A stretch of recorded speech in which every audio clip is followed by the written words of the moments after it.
Graça e paz, boa tarde, Deus abençoe a todos.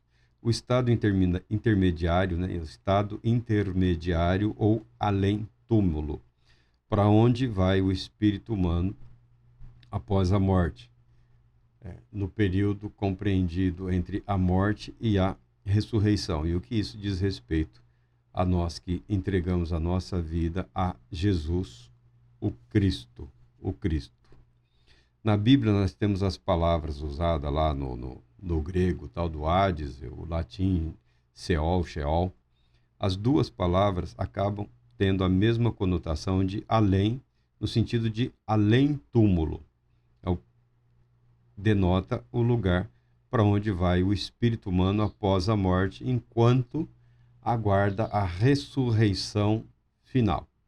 Aí quando se fala de ressurreição, foi dividido aí por questões de metodologia, fala-se de várias ressurreições. Mas a fórmula simples para se compreender aqui o além-túmulo é o período entre a morte física e a ressurreição do corpo para tanto juízo, tanto quanto para o galardão, tanto quanto para as recompensas, né, eternas, no que diz respeito à vida eterna. Então, há um período, e a Bíblia fala desse período.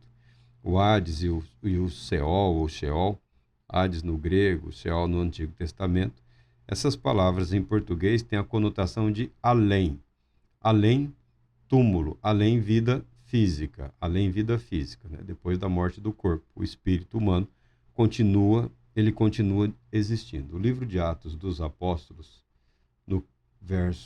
no capítulo 2, versos 31 e 32, ele declara: antevendo isto, falando sobre Davi e sobre Jesus o Cristo, antevendo isto, profetizou sobre a ressurreição do Cristo, que não foi, a palavra aqui está abandonado, não foi abandonado no sepulcro e cujo corpo não sofreu decomposição. Deus ressuscitou este Jesus e todos nós somos testemunha deste fato.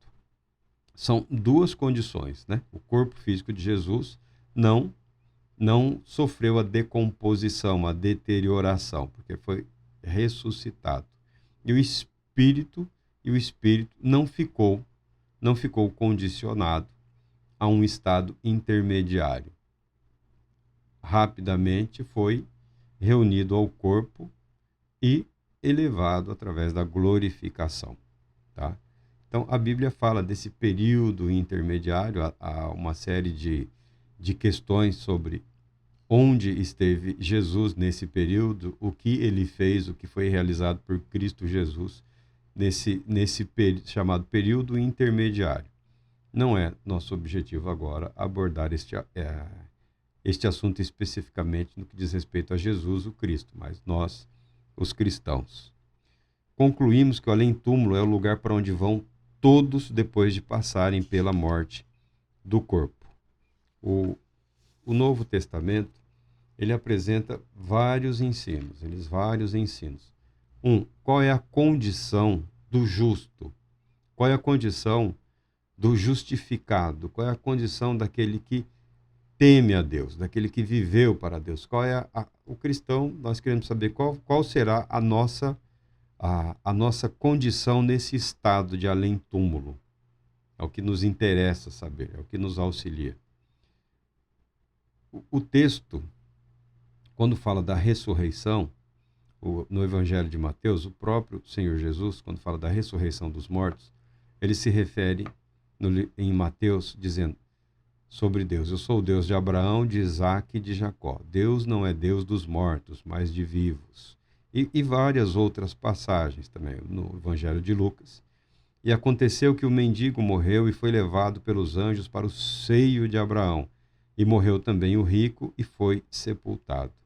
Ao agonizar na cruz, disse Jesus ao ladrão: em verdade te digo que ainda hoje estarás comigo no paraíso.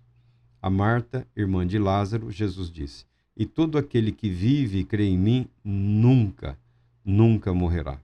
Na segunda carta aos Coríntios, o apóstolo Paulo fala: porque sabemos que, se a nossa casa terrestre, este tabernáculo, referindo-se ao corpo, se desfizer, temos de Deus um edifício, uma casa não feita por mãos humanas, eterna nos céus. E por fim aqui aos Filipenses ele declara: mas de ambos os lados estou em aperto, tendo desejo de partir e estar com Cristo, porque isto é ainda melhor. Para onde vamos nós, os cristãos? Nós vamos, após a morte, imediatamente para onde se encontra o nosso Senhor e Cristo, tá? Nós vamos imediatamente para a companhia de Cristo Jesus. Não há nenhuma demora específica no que diz respeito ao destino daquele que crê.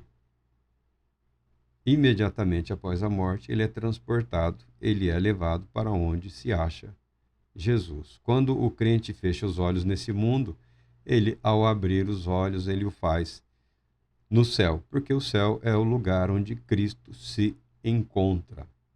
Não significando aqui que o cristão receba imediatamente o corpo ressuscitado.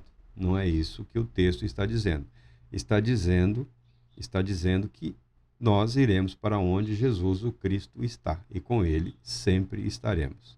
Paulo fala: porque estou certo de que nem a morte, nem a vida, nem os anjos, nem os principados, nem as potestades, nem o presente, nem o porvir, nem a altura, nem a profundidade, nem alguma outra criatura nos poderá separar do amor de Deus que está em Cristo Jesus, nosso Senhor. Romanos 8, 38 e 39.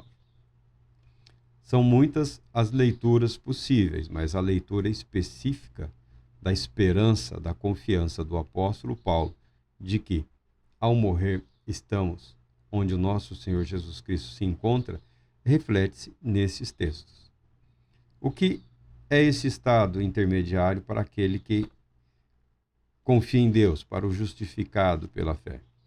É um estado de plena e absoluta consciência, tá bom? É um estado de plena e absoluta consciência. Depois da morte física, não estaremos dormindo, como pensam alguns, mas estaremos em pleno gozo de todas as nossas faculdades pessoais, ainda que não desfrutando de um corpo físico. Estaremos, tal qual estão os santos, mais acordados e mais vivos do que em qualquer outro período da nossa existência. Por quê? É um período de plena consciência. A consciência daquele que vive pela fé, daquele que vive em função da sua devoção e do seu amor a Deus, ela é uma consciência que é ampliada, é uma consciência de um ente que foi santificado, abençoado, mas esse estado de consciência ele se eleva e se expande, tá? Há uma expansão no sentido da alegria, da paz e de todas as perfeições e aperfeiçoamentos prometidos por Deus em sua palavra. O estado dos justos é de muita alegria. A palavra que os textos antigos trazem é gozo, gozo. Gozo é exatamente isso aí que você pensou, tá? A palavra deriva da conotação de intenso prazer, um prazer intenso. Então, a alegria, o prazer saudável será intensificado. As palavras também são do apóstolo. Porque para mim tenho certo que as aflições deste tempo presente não são para comparar com a glória que em nós há de ser revelada. João também fala: eu ouvi uma voz do céu que me dizia, escreve, bem-aventurados os mortos que desde agora morreram no Senhor. Sim, diz o Espírito, para que descansem dos seus trabalhos e as suas obras os sigam. As obras que os seguem são as boas obras, para as quais haverá recompensa. Vale a pena servir a Deus, vale a pena viver em conformidade com a palavra de Deus. Eu não estou falando de perfeições, porque eu não tenho nenhum carinho por movimentos de santidade ou movimentos de perfeição, tá? Porque perderam o significado quando confrontados com a realidade. Tem todos hoje os movimentos um caráter excessivamente intimista, um viés emocional que não não produzirão bons resultados. Santidade tem relação à disponibilidade do viver. Meu Deus, todo o meu potencial, todo o meu ser, eu dedico a Ti. Santidade tem a ver com a dedicação, com o voltar-se para. Santificação é o ser acolhido, ser recebido e ser instrumento de Deus. Tá? Você busca, Ele que já está vindo ao seu encontro, o recebe e o mantém nesta vida, neste mundo, com um propósito. Encontrando o seu propósito, encontrando a razão do seu ser, do seu viver neste mundo, nessa vida, você já começará a desfrutar de uma paz muito intensa. Existe aí na mentalidade das pessoas, de várias religiões, uma parte dos judeus pensa nisso, é um pensamento recorrente no catolicismo romano. Os reformados e protestantes e evangélicos também renunciaram a esse pensamento, porque ele tem uma origem pagã, ele não tem uma origem nas escrituras, né? O chamado purgatório. Não tem justificação bíblica, tá? Não tem nenhuma justificação bíblica. Um dos ensinamentos mais claros da Escritura é que o crente vive em íntima comunhão com Deus, mesmo aqui na terra. O Novo Testamento declara que o crente está em Deus e que Deus habita no crente. Assim sendo, não há necessidade do crente passar por um processo de purgar, de purificar, né? De livrar-se. Na cabeça de alguns pode levar até milhões e milhões e milhões de anos. Ora, o tempo é irrelevante quando não estamos reféns do corpo físico, desse corpo que vai se degradando, vai se decompondo. Nós chamamos de envelhecimento ou de velhice, mas o fato é que o corpo humano vai perdendo o poder de se autorregenerar, de manter a sua estrutura intacta, tanto que na velhice nós vamos encolhendo, caindo, né? O corpo humano vai perdendo esse poder, vai perdendo essa habilidade, né? Somos aprimorados, desenvolvidos do nascimento até a idade adulta, e a idade adulta ela permanece por um período e depois começa um período de decadência física, não necessariamente intelectual, não necessariamente moral, nem psicológica, mas é uma decadência natural do corpo humano. A ideia da necessidade de um purgatório diminui a pessoa de Jesus o Cristo. A ideia de um purgatório ela contraria tudo que Jesus nos ensinou no que diz respeito à esperança de estarmos imediatamente com Ele após a morte física. A passagem de 1 Coríntios 3, 13 ao 14, que é usada, né? Que é usada como texto de prova do purgatório, diz o seguinte: a obra de cada um se manifestará, porque o dia a declarará, porquanto pelo fogo será descoberta, e o fogo provará qual seja a obra de cada um. Se a obra de alguém que edificou sobre ele permanecer, esse receberá galardão. Se a obra de alguém se queimar, sofrerá detrimento. Porém, o tal será salvo, todavia como que pelo fogo. Esse texto ele não ensina a doutrina do purgatório.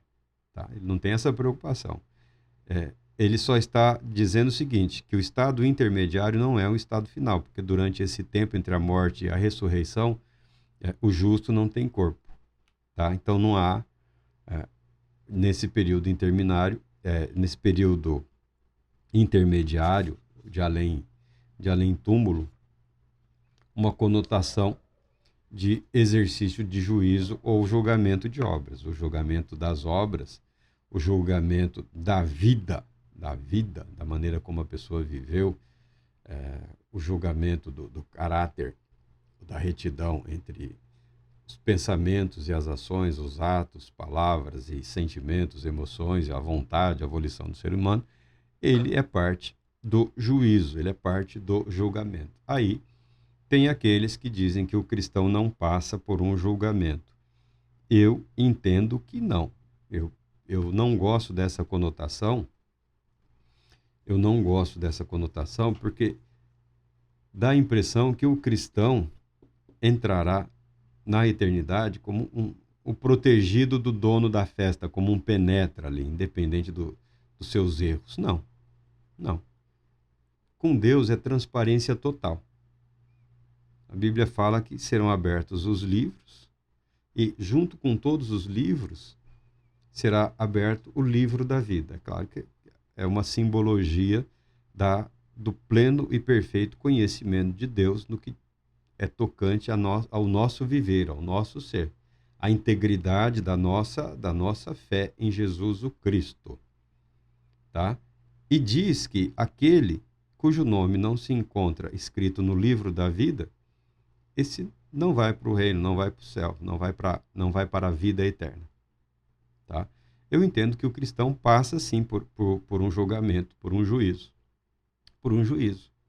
Por quê? Porque nós não somos perfeitos.